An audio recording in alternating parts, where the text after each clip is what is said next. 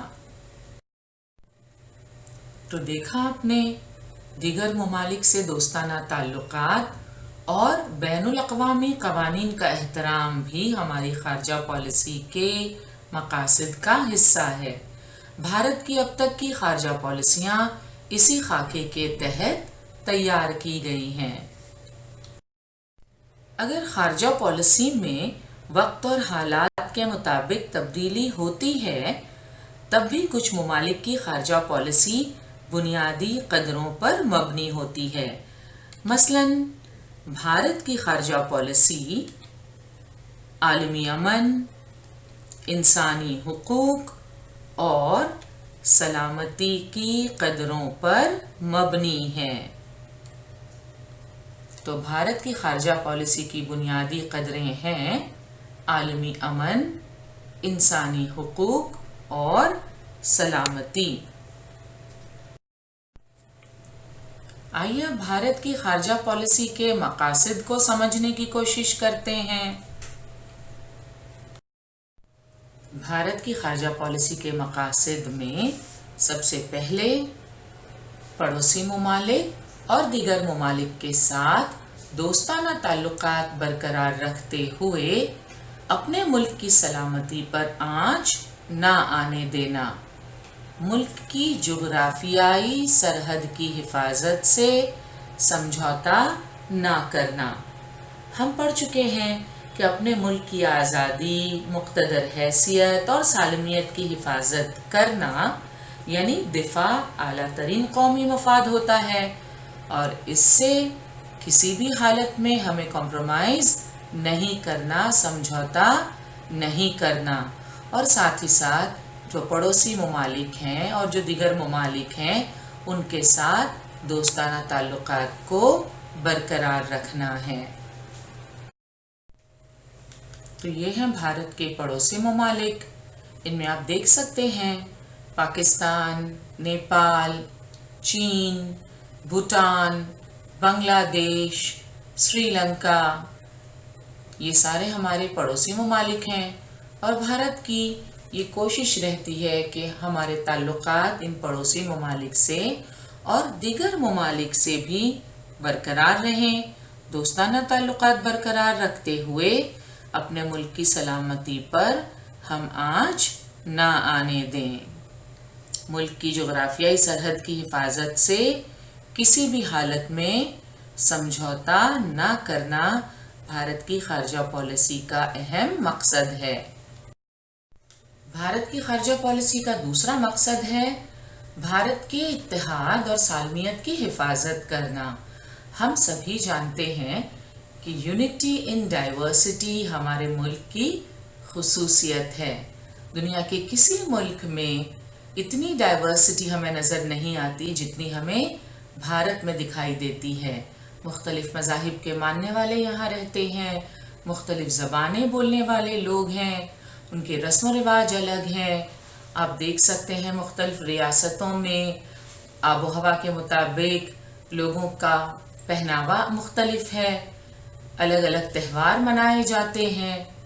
تو اتنی ساری جو ڈائیورسٹی ہے، اس کے باوجود ہم سب ایک ہیں، ہم سب بھارتیہ ہیں. تو یہ اتحاد ہے، یہ دراصل ہماری طاقت ہے. اور بھارت کی خارجہ پالیسی کے مقاصد میں یہ اہم بات شامل ہے کہ بھارت کا یہ اتحاد قائم رہے.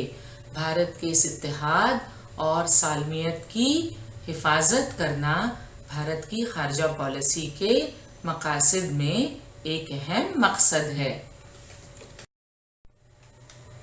اس کے بعد دوسرے ممالک میں رہنے والے بھارتیوں کے مفادات کی حفاظت کرنا. یہ ذمہ داری متعلقہ ملک میں بھارت کا سفارت خانہ انجام دیتا ہے. سفارت خانہ جسے ہم ایمبیسی کہتے ہیں.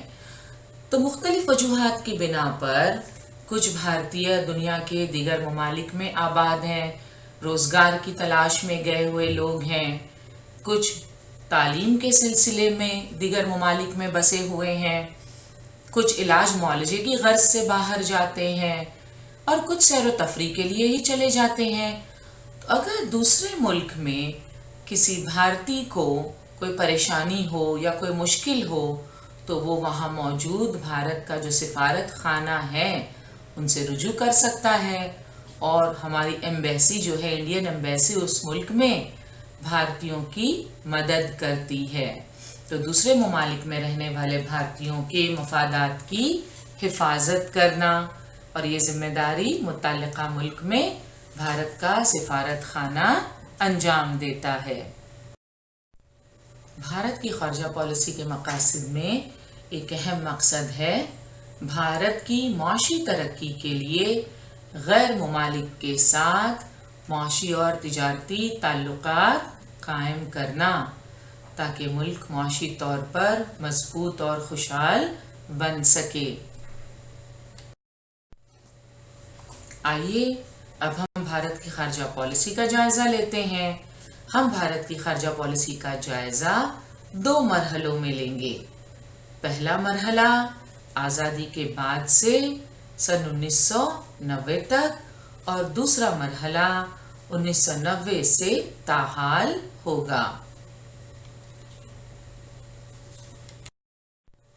بھارت کی خارجہ پالیسی کے جائزے میں پہلے اور دوسرے مرحلے کو سمجھنے سے پہلے ابتدائی مرحلے کو سمجھنا بھی بہت ضروری ہے.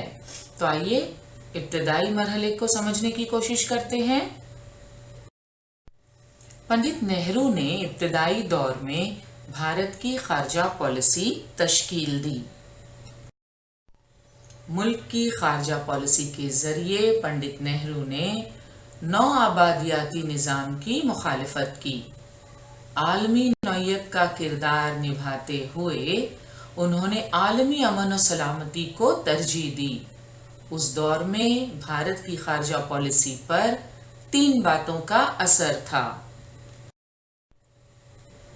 اور وہ 3 باتیں کون سی تھیں؟ سب سے پہلی بات یہ کہ کسی بھی حکومت کے دباؤ کے بغیر تمام بین الاقوامی واقعات کے تجزیے کی کوشش اور امن قائم رکھنا ہمیشہ بھارتی خارجہ پالیسی کی اہم خصوصیت رہی ہے. دوسری بات، پاکستان اور چین سے درپیش خطرات کا بھی خیال رکھا گیا ہے.